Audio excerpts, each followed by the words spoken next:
Jared Stafford was one of the all-time great starting pitchers in DBU baseball history. He's with us on today's edition of Coming Home.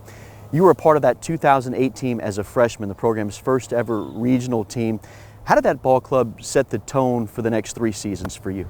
You know, coming in as a freshman, you don't know what to expect. I didn't know what my role would be, how much I would contribute to that ball club. I just knew I wanted to compete for a role, and you want to win.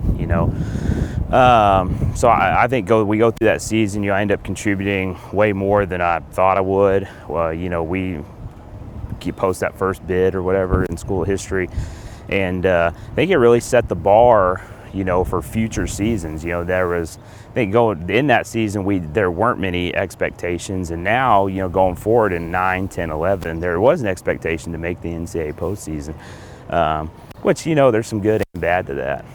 You talk about winning, and you did a whole lot of it as a team and then also individually.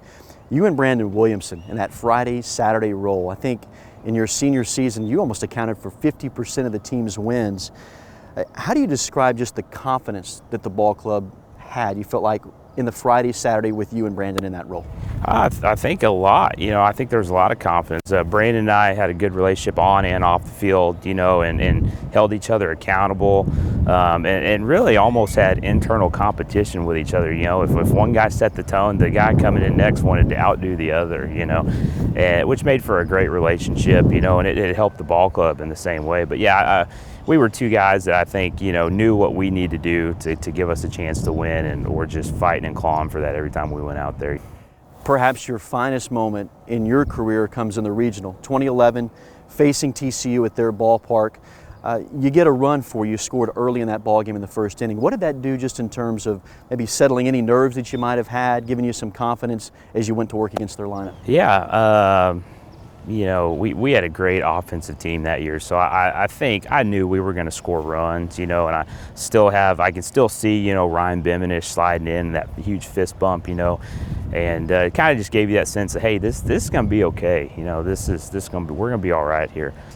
You didn't look back. 8 1/3 innings that night, only 2 runs allowed on 3 hits. You pick up the win.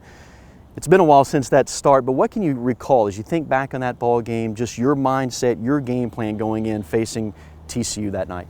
Yeah, we talked a lot that year about playing the game, not playing the opponent. Coach Hefner does a great job of preparing us mentally. And so, was it a big game? Yeah, and the opponent is big. But, to me, I was going to do like I did every other game. I was going to just compete my tail off until Coach Heath came and got the ball from me, And I don't know, Coach Bob Keller at the time called a great ball game. We got to tip my hat to him. Defense played lights out.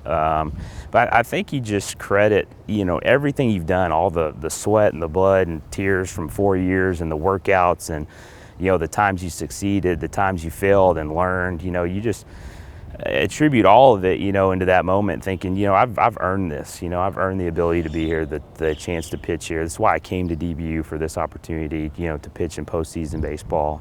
You've remained in the game of baseball. Following your college career, you go into coaching, into the high school ranks. How do you feel like your time at DBU shaped you into the coach that you've become?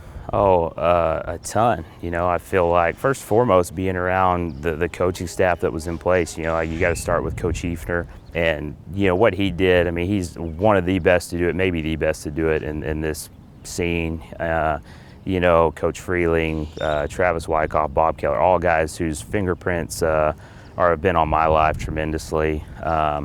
And as much as they are awesome baseball minds and coaches, they're molders of men and character, and they taught me as much about that, being a great coach, being a great husband, being a great person, as they did, anything about the game. But, I knew my playing time would come to an end, but I still love this game, want to be around this game, So they definitely, their fingerprints are all over, This place in general fingerprints are all over my life. He's one of the best ever to take the mound at DBU. It's Jared Stafford on today's Coming Home.